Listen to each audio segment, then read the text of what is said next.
This conference will now be recorded. Yeah. Dear students, in the last session, we have discussed about conditional distribution and conditional density functions and also statistical independence, right? So now we are going to discuss about distribution and density of sum of random variables. If I take any two random variables or the sum of any two random variables and how the distribution function can be represented and how the density function can be represented, and also after representing for sum of two random variables we apply the same concept to the sum of n random variables, right? So far in the multiple random variables we have started with random vector, and for the random vector we have defined the joint distribution and joint density function. In the sense, for multiple random variable case we have defined joint distribution and joint density functions, and later we have come up with conditional distribution and conditional density function. If the random variable is given some condition by taking the event from the other random variable, and now we are coming up with sum of two or more random variables, and we are going to see what is going to happen to the distribution and density functions, right? And also what is going to happen the statistical parameters in such a scenario, right? So first let me take the two random variable case, sum of two random variables. So here the summation of multiple random variables has much practical importance when information signals are transmitted. So here why I am concentrating on this particular condition, that is the sum of random variable condition. In the real-time scenario, do we have any such application where we need to consider the sum of random variables? Yes, we do have such a scenario. That is, here basically the summation of multiple random variables has much practical importance when information signals are transmitted through a channel in a communication system. And do you know what is communication system? Usually the communication system basically consists of three major devices, or I can say major parts. One is transmission, other one is reception, and in between the channel. So here for transmitting the signal I need a transmitter, and to receive a signal I need a receiver, and in between the channel. So that is the basic communication system block diagram, right? So here if I consider that particular communication system, here that particular channel which I am considering maybe wired channel or wireless channel, and based on the application you may consider wired communication channel or wireless communication channel. And the major part in the wireless communication channel is here the noise parameter. So the major criteria we need to consider while analyzing the wireless communication channel is how the signal is going to be added by the external noise and sometimes internal noise. So here if the noise is added to the transmitted signal when it is transmitting over a channel, what is going to happen, or what are the statistical parameters that are going to be changed due to the addition of external noise. So that is, if I consider the signal as one event, or if I represent the transmission process as one random variable, and if I consider the noise as another random variable, and you need to consider the summation of original signal and the noise at the receiver section to analyze the receiving process, right? So that is the one of the major application of the sum of random variables scenario, right? Here, best example, the resultant signal available at the receiver is algebraic sum of the information and the noise signal generated by multiple noise sources. So anyway, we are going to discuss about the noise sources in the fifth chapter of this particular probability theory and stochastic process subject. And we may have the noise from the internal sources or from external sources. So what are the possible ways of the noise addition to the original signal? And that is that we are going to discuss much about the noise sources in the fifth chapter.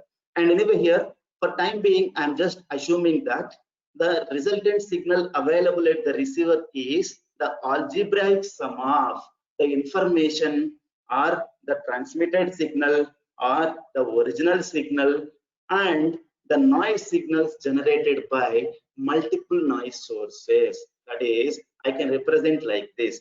If x is the random variable, x is the random variable defined for the information signal, and if y is defined for the noise signal, I can assume the signal which is at the receiver section as z plus x, z equal to x plus y.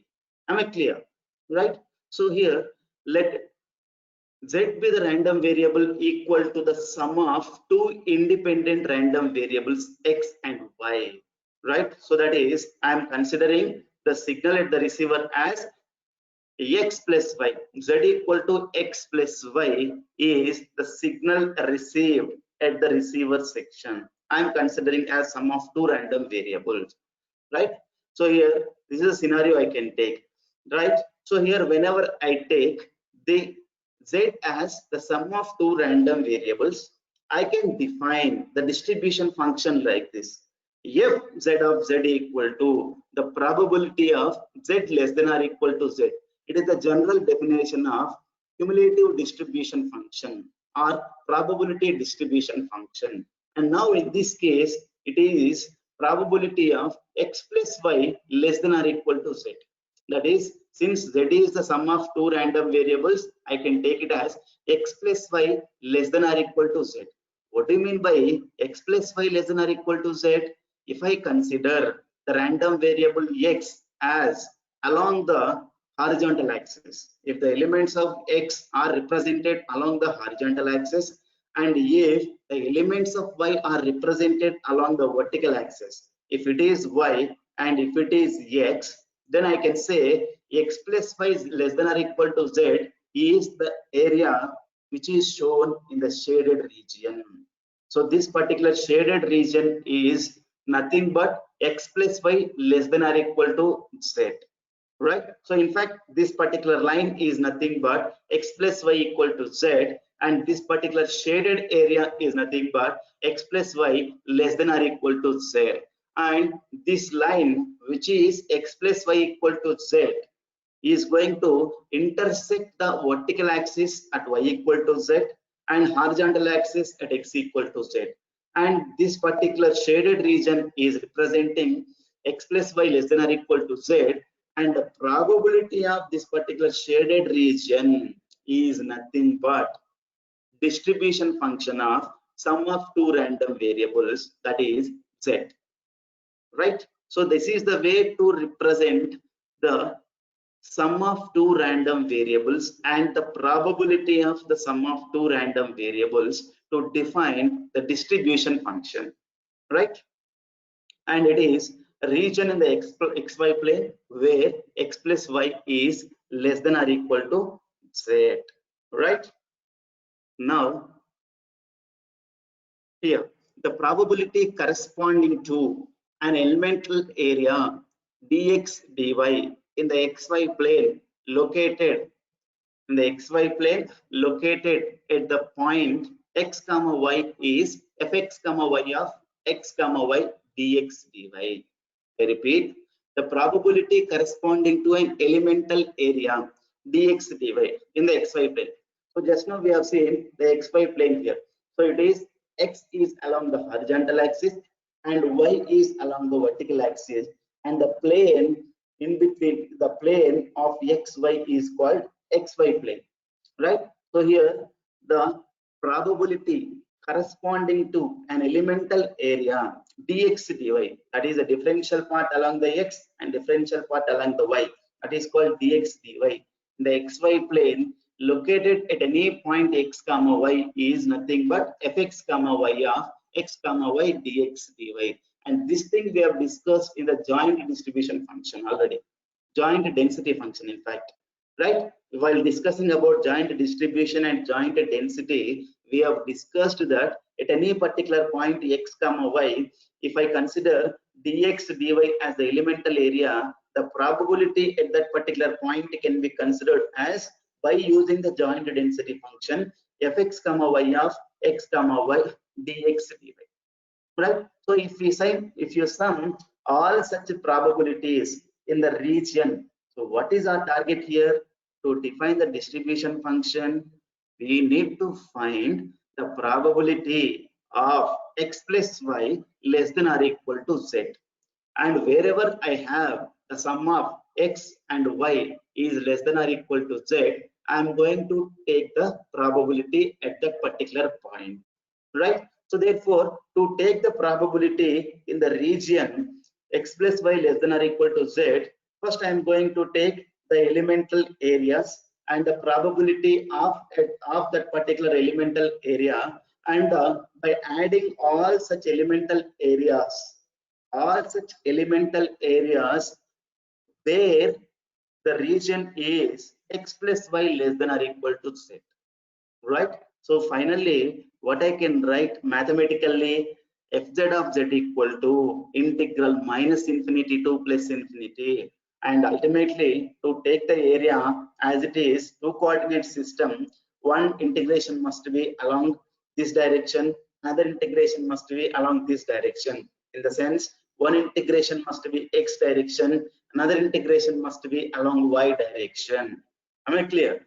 Right? So therefore, and in the xy plane, and wherever I have the region which is x plus y less than or equal to z, and in that particular region I am taking the elemental areas, and at that particular elemental area I am taking all the probability values and summing together to find the total probability, and we are calling it as fz of z, right? So mathematically you can represent like this: fz of z equal to integral minus infinity to plus infinity integral x equal to minus infinity to z minus y fx comma y of x comma y dx dy, right?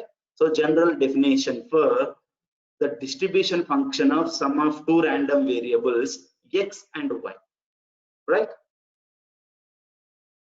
Fine. If at all, if x and y are independent, if I assume the two random variables x and y are independent, already we have discussed this statistical independence in the previous session, right? In the previous session, we have discussed about statistical independence, right? If at all, if x and y are independent, I am considering in the very first case itself, x and y are independent. Therefore, if or because x and y are independent, I can write the joint density function as the product of individual density functions. Earlier, we had fxy of x comma y. So now it is fx of x into fy of y, right? So fx of x into fy of y dx dy, which is equal to, here I'm just separating the integrals into two parts, right? So separating the integrals by using separability property, and now I'm just finding the density function. So we have seen how to define the distribution function. Now let us move to density function. What is the relation between distribution and density? Yes, the density is nothing but differentiation of distribution function. Therefore, by differentiating the above equation, so I'm just applying the differentiation here with respect to what? Z. If I apply the differentiation with respect to z, I am going to get here small fz of z. And by using the Leibniz rule, and it is the standard rule which you have already studied in the mathematics subject, right? So in the mathematics subjects, you know about Leibniz rule. I am just applying the same Leibniz rule here, and we obtain the density function. From this distribution function, the density function is nothing but differentiation of this integration. So ultimately here, the differentiation is, since the differentiation is with respect to z, here the term will be integral minus infinity to plus infinity fy of y into differentiation with respect to z of the whole integral x equal to minus infinity to z minus y fx of x dx, right? So here this whole integration is now becoming fx of z minus y. As per the Leibniz rule, here whatever the upper integration we have, and that function is going to be at that particular value, the function is going to be considered. So therefore fx of z minus y, I repeat, here I am applying the differentiation to this particular distribution function with respect to z. Since fy of y is independent of z, it is going to come out of the differentiation, and the differentiation is going to be applied only this integration part. And to this integration, if I apply the differentiation, and from the Leibniz rule, I can write the function resultant value as fx of z minus y, right? So here, if you observe this, so what is this actually? Density function of what? Sum of two random variables, that is z, which is equal to x plus y. Fz of z equal to integral minus infinity to plus infinity fy of y into fx of z minus y dy. If you observe this integration is nothing but convolution integral. You might have studied about convolution, right? So the convolution integration formula. What is the convolution integration formula here? If at all, if I take the convolution between any two functions, I can take the convolution relation as integral minus infinity to plus infinity fy of y into fx of z minus y dy. Is it right or not? Convolution formula. So it is called convolution integral. That is the density function of the sum of two statistically independent random variables is the convolution of their individual density functions. I repeat, that is the density function of sum of two statistically independent random variables is convolution of their individual density function. If at all, if fy of y is the density function of y, fx of x is the density function of x, then the density function of z is fz of z equal to the convolution between the two functions fy of y and fx of x, and star is the symbol used to represent the convolution between the two functions, right? So it is about distribution and density functions of sum of two random variables, right? So in the previous slide, we have seen what is the distribution function, how the distribution function can be represented for the sum of two random variables, and now we are able to represent the density function of the sum of two random variables, right? So now, if I take n number of random variables, the same concept is extended to n number of random variable, then I can define, if at all, if let w be, or I can say z, right? I can say z or w, and some literature we have w, in some literature we have z, right? And don't be confused here. And if at all, if I take w, you should write fw of w. If at all, if I take z, you have to take fz of z, right? So here, if I take multiple random variables, I can take the density function as equal to the convolution of individual density function. Therefore, we can conclude that whenever the sum of more random variables is considered, the resultant density function will be the convolution of individual density functions. irrespective of number of random variables.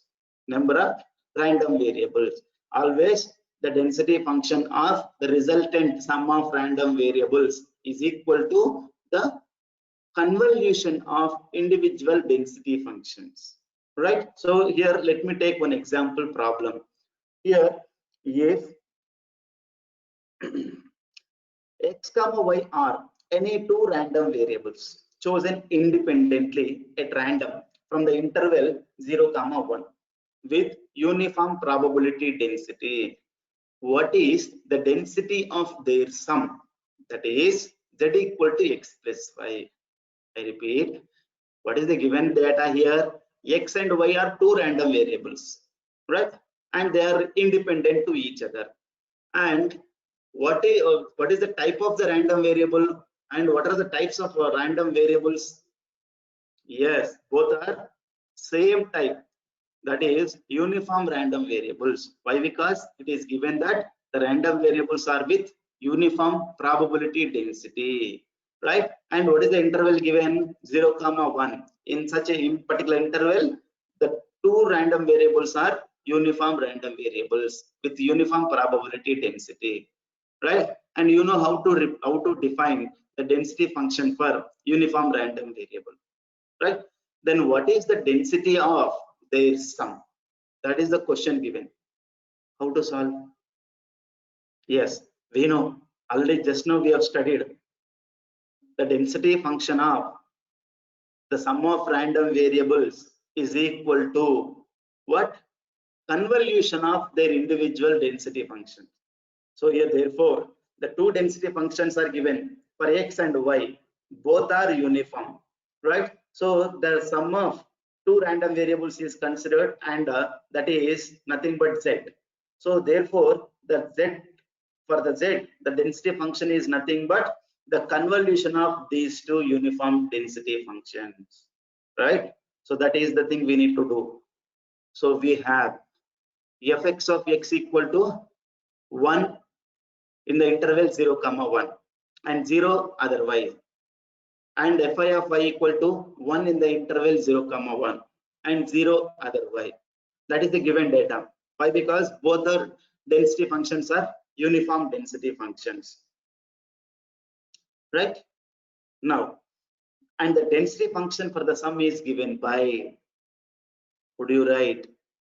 Yeah, fz of z equal to formula, convolution integral formula, integral minus infinity to plus infinity, fx of z minus y, fy of y dy.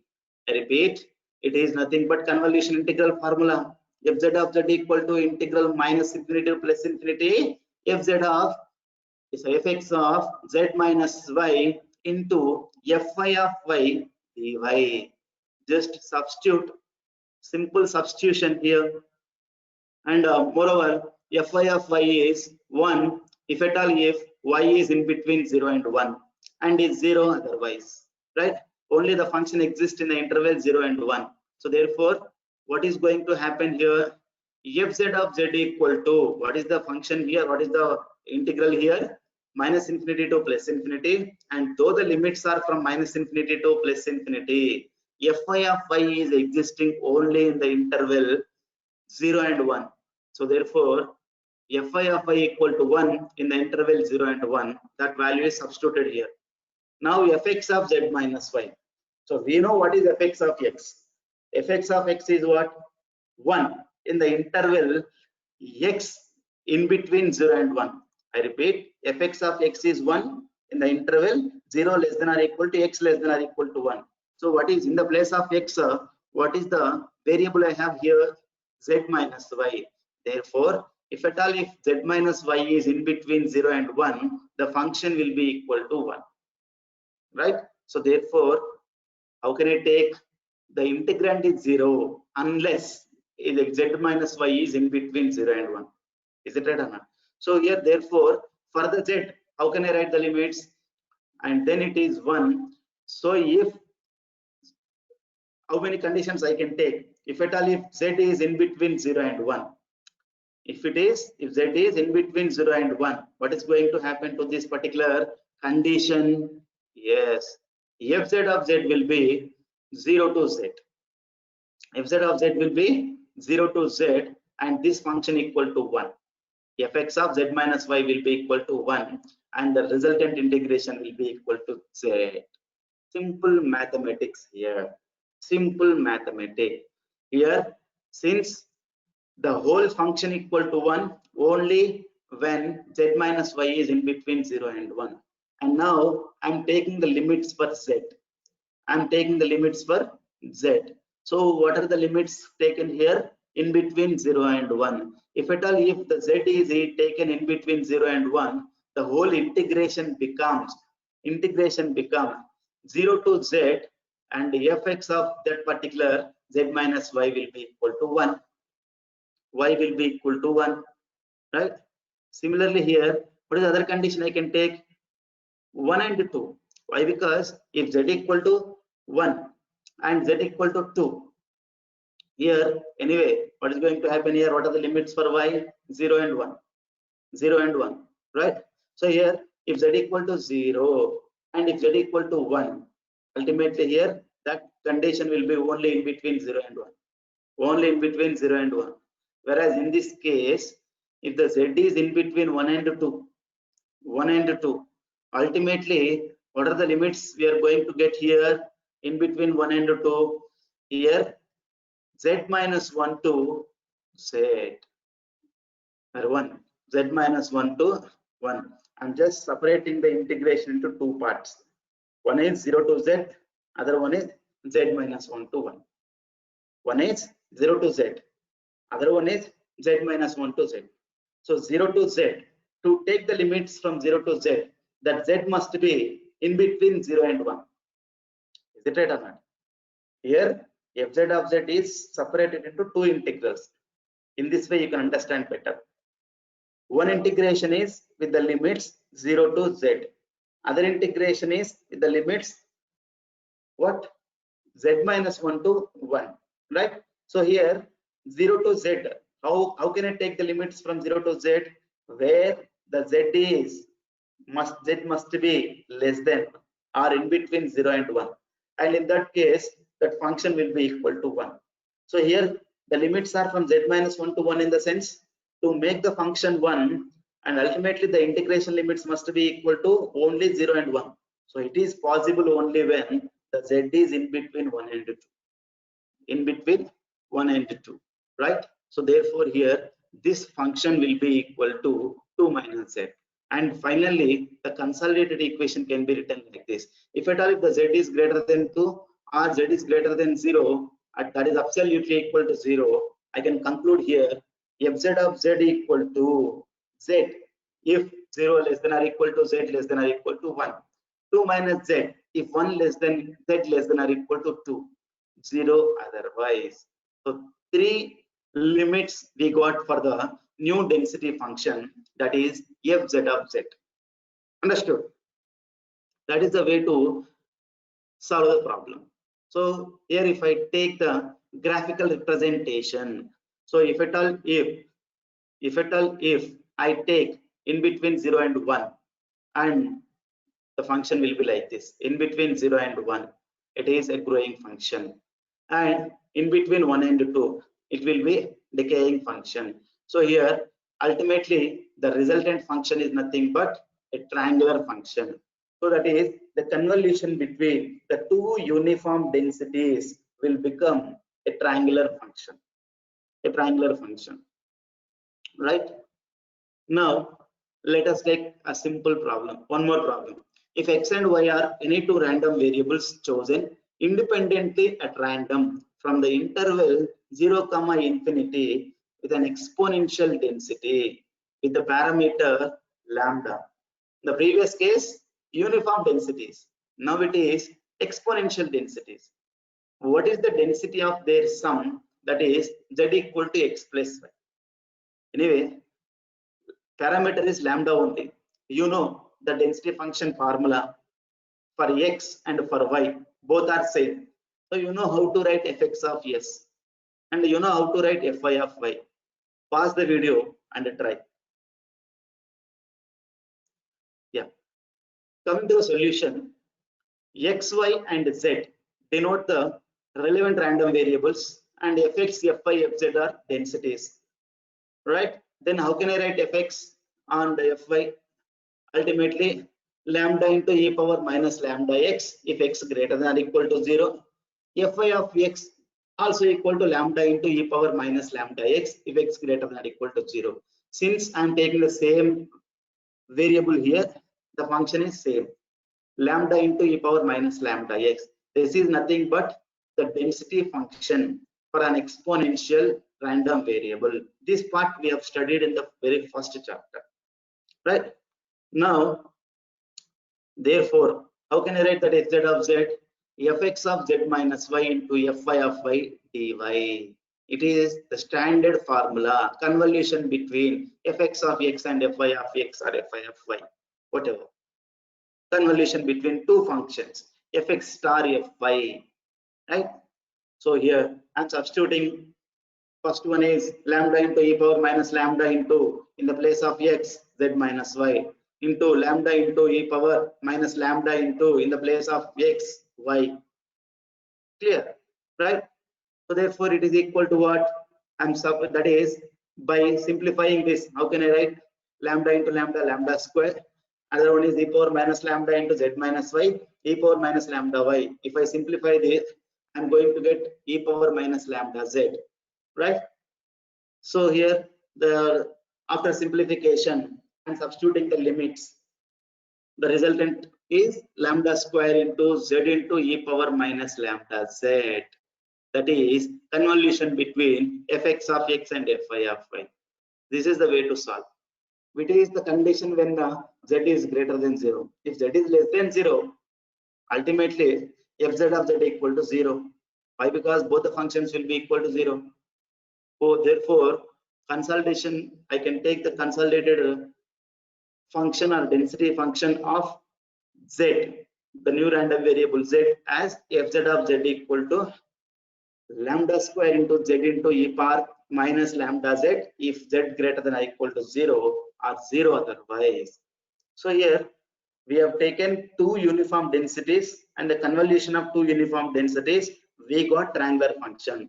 And next we have taken convolution of two exponential densities, and if you observe here, that is the resultant convolution of two exponential densities, standard exponential densities, right? So it is the resultant convolution of two exponential densities with lambda equal to 1, standard values.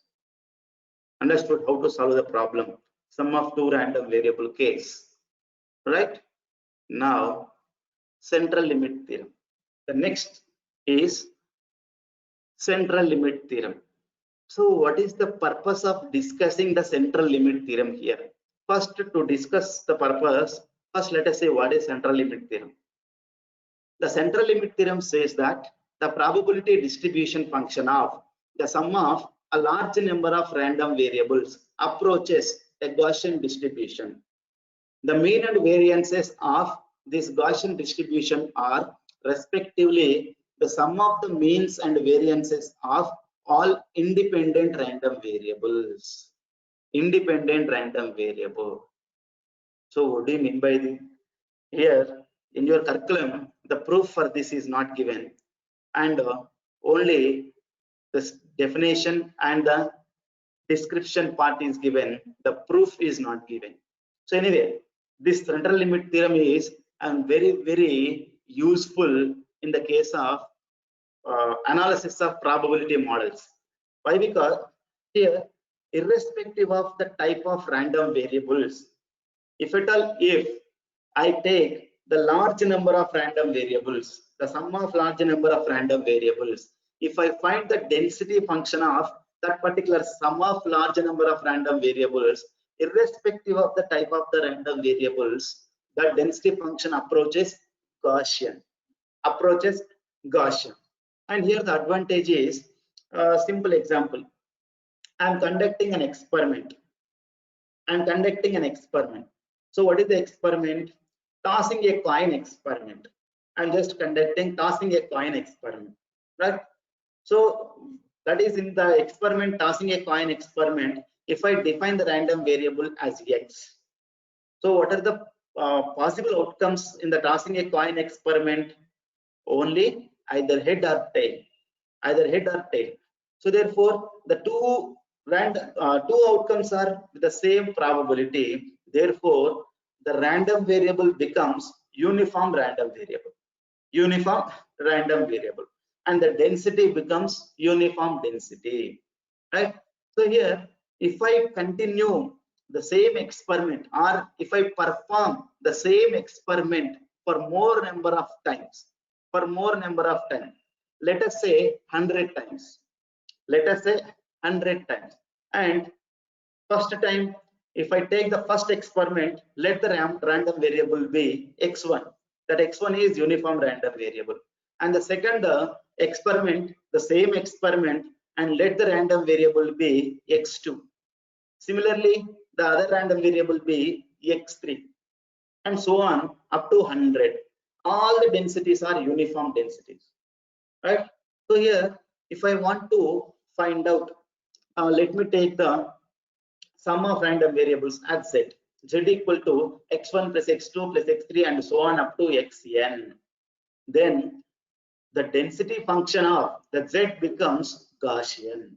So due to this, if I ask simple question, what is the probability that the z is, what is z? Sum of random variables. The z is greater than 50 heads. 50 heads.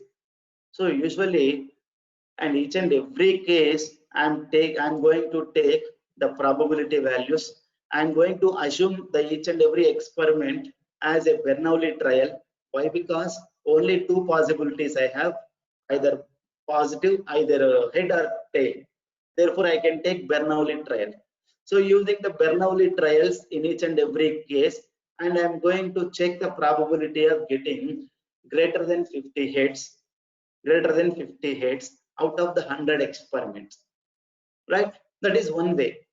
And using the central limit theorem, the easiest way is, since as per the central limit theorem, if I add more number of random variables, the density function becomes Gaussian or normal random variable. So therefore, by assuming the density function as normal random variable, and ultimately the mean value and the variance value will be the sum of individual means and individual variance, and you can know the mean and variance of z.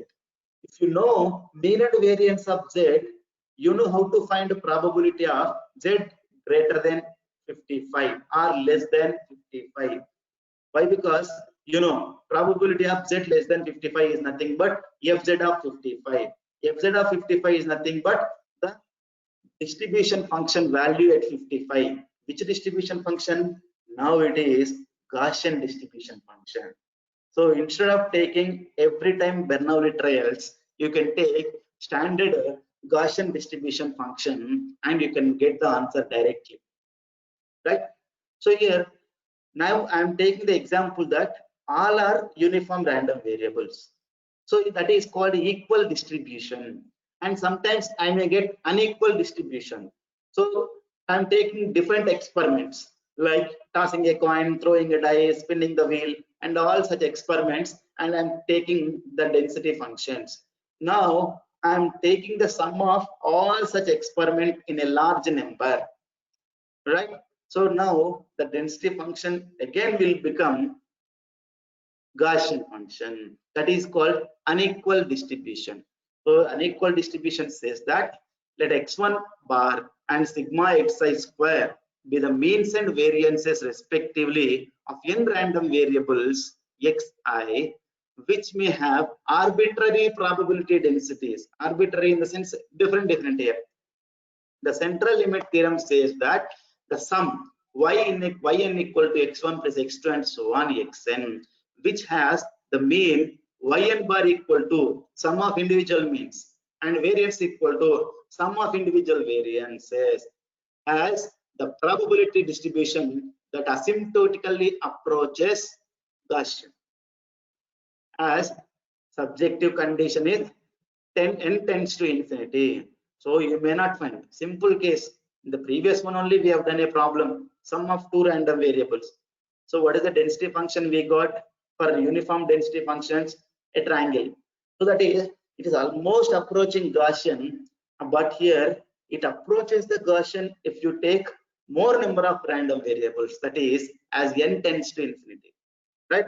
And here the sufficient condition in the unequal distribution is always the resultant variance sigma xi square must be sigma xi square in the sense, sorry, sigma xi square in the sense that maybe sigma x1 square, that may be sigma x2 square, and all the variances must be positive values, must be positive value. And at the same time the skew, what is this? Third central moment, nothing but the skew must be less than b2, where b1 and b2 are positive numbers. b1 and b2 are positive numbers, right? So these two conditions must be met to apply the central limit theorem. Sufficient condition, right? Unequal distributions. Similarly, equal distributions, if all the statistically independent random variables being summed are continuous and have the same distribution function and therefore the same density, the central limit theorem says that the probability distribution function of the sum of a large number of random variables approaches a Gaussian distribution, right? So in this case, the same density functions are same distribution functions, right? Simple example here. Here I am taking throwing a die experiment and one random variable. Here 6 elements, 2 random variables, 3 random variables, 3 random variables, 4, 5, 6. Almost at the 6, it is almost approaching the Gaussian density function. And here you can understand better using this. Here, for example, tossing a coin experiment, right? In the tossing a coin experiment, what are the possible outcomes? Head or tail. One coin toss, head or tail. Only two possible. Number of heads, maybe 0, maybe 1. Maybe 0, maybe 1. That is only with one coin toss. If I take the same experiment, two coin tosses, what are the possible outcomes? Number of heads, 0 head, 1 head, and 2 head. Similarly, 10 coin tosses, number of heads. 50 coin tosses, number of heads. So if you observe, the density function is becoming what? The probability values are represented. It is probability values, probability values. Similarly here, throwing a die experiment. Here, one dice roll, number of sixes, 0 and 1. Similarly, 2 dice rolls, number of sixes. How many number of sixes you may get? You may get 0, you may get 1, you may get 2. Probability of getting 1, 6. Probability of getting 2 sixes. Probability of getting 0 sixes. Right? Similarly, if I represent the probability of getting sixes in the 10 dice rolls, 50 dice rolls, if you observe, it is almost getting uniform density if I conduct the same experiment for n number of times as n tends to infinity, right? If I take n number of random variables, sum of n number of random variables, the density function approaches Gaussian density function, right? Density function approaches Gaussian density function. As n increases, the distribution of the sample mean or sum approaches normal distribution. Fine. Best here, simple example. If x1 and x2 are any two independent uniformly distributed random variables having the same density, same problem already done here, but in different way. So try now, pause the video and try. Find the density of some. Yeah. Coming to the solution here, we know that density function already we have derived. Triangular function we got, right? So what is the triangular function actually here? 1 minus mod x when mod x is less than 1 and 0 when mod x is greater than 1, right? Already we have done the same problem. So here it is the triangular function. The blue is representing the density function of the sum of two random variables x1 plus x2, and the red one is representing the original Gaussian function. So if you compare the two, almost the triangular function is approaching the Gaussian, almost similar to Gaussian. There is some resemblance, right? So that is about central limit theorem. Similarly here, if I take, that is for two uniform random variables, it is for four uniform random variables, sum of four uniform random variables, it is for 8 uniform random variables, it is for 12 uniform random variables. At 12 uniform random variables, the sum is almost having density function equal to Gaussian density, right? Similarly here, if I take exponential, standard exponentials, one exponential, two exponential, just we have done a problem here, sum of two exponential random variables, the density function is observed, right? And three exponential, four exponential, 8 exponential, 16 exponential, almost at 64 exponential, sum of 64 exponential densities, it is approaching Gaussian, right? So it is nothing but central limit theorem. Central limit theorem says that as n tends to infinity, the sum of all the random variables approaches Gaussian, right? Next, we are moving to the new topic. So far we have discussed what we have discussed about. What we have discussed? Yes. So we have discussed conditional distribution, conditional density, and then statistical independence and sum of random variables, distribution and density functions of sum of random variables, and about central limit theorem, right? So operations on multiple random variables. In the very first part of the second chapter, we have seen operations on single random variable. What is the operation that we can take on the random variable?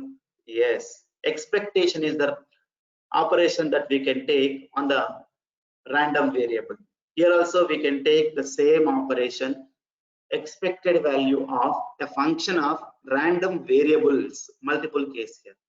When more than a single random variable is involved, expectation must be taken with respect to all the variables.